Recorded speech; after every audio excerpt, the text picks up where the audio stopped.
ফ্লোরিডায় ১০ দিন নিখোঁজ থাকার পর মিলল বাংলাদেশি দুই পিএইচডি শিক্ষার্থীর মরদেহ। বিয়ের আগেই নিভে গেল দুই প্রাণ। যুক্তরাষ্ট্রের ফ্লোরিডা অঙ্গরাজ্যে ১০ দিন ধরে নিখোঁজ থাকার পর বাংলাদেশি দুই পিএইচডি শিক্ষার্থী জামিল আহমেদ লিমন ও নাহিদা সুলতানা বৃষ্টির মৃত্যুর খবর পাওয়া গেছে। শুক্রবার রাত এবং শনিবার দুপুর নাগাদ পৃথকভাবে তাদের মৃত্যুর বিষয়টি নিশ্চিত হওয়ায় পরিবার, স্বজন এবং প্রবাসী বাংলাদেশিদের মধ্যে শোকের ছায়া নেমে এসেছে। জানা গেছে, জামিল আহমেদ লিমন ও নাহিদা সুলতানা বৃষ্টি যুক্তরাষ্ট্রে উচ্চশিক্ষার জন্য অবস্থান করছিলেন এবং সেখানে পিএইচডি গবেষণায় নিয়োজিত ছিলেন। পড়াশোনার পাশাপাশি নিজেদের ভবিষ্যৎ নিয়েও অনেক স্বপ্ন ছিল তাদের। পরিবারের সদস্যরা জানিয়েছেন, দুজনের মধ্যে দীর্ঘদিনের প্রেমের সম্পর্ক ছিল এবং খুব শীঘ্রই বিয়ের কথাবার্তাও চলছিল। দুই পরিবারও এই সম্পর্ক মেনে নিয়েছিল এবং বিয়ের প্রস্তুতির আলোচনা চলছিল বলে জানা যায়। কিন্তু জীবনের সেই নতুন অধ্যায় শুরু হওয়ার আগেই মর্মান্তিকভাবে শেষ হয়ে গেল তাদের গল্প। লিমনের ভাই জুবায়ের আহমেদ গণমাধ্যমকে জানান, গত ১০ দিন ধরে তাদের কোনো খোঁজ পাওয়া যাচ্ছিল না।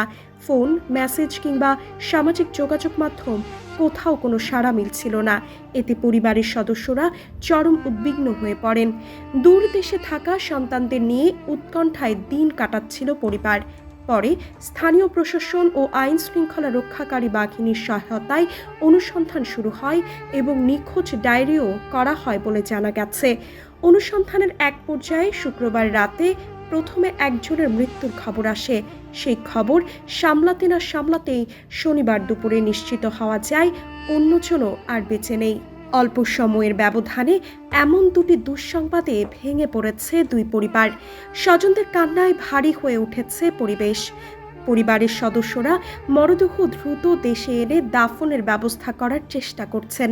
তাদের মৃত্যুর সঠিক কারণ এখনও আনুষ্ঠানিকভাবে প্রকাশ করা হয়নি। এটি দুর্ঘটনা, আত্মহত্যা নাকি কোনো অপরাধমূলক ঘটনার শিকার হয়েছেন সেটি জানতে তদন্ত চালিয়ে যাচ্ছে স্থানীয় পুলিশ ও সংশ্লিষ্ট কর্তৃপক্ষ। তদন্ত শেষ না হওয়া পর্যন্ত নিশ্চিতভাবে কিছু বলা সম্ভব নয় বলে জানিয়েছেন কর্মকর্তারা। এই ঘটনায় স্থানীয় বাংলাদেশি কমিউনিটিও প্রশাসনের কাছে দ্রুত ও সুষ্ঠু তদন্তের দাবি জানিয়েছেন। এদিকে দেশে ও প্রবাসে ছড়িয়ে থাকা বন্ধু, সহপাঠী ও স্বজনরা সামাজিক যোগাযোগ মাধ্যমে শোক প্রকাশ করছেন।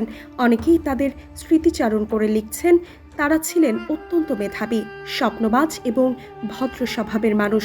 বিশ্ববিদ্যালয়ের শিক্ষক ও সহপাঠীরাও এই ঘটনায় গভীর শোক জানিয়েছেন। প্রেম, উচ্চশিক্ষা আর সুন্দর ভবিষ্যতের স্বপ্নে বিভোর দুটি তরুণ প্রাণ। বিদেশের মাটিতে এমন করুণ পরিণতিতে স্তব্ধ হয়ে গেছে সবাই।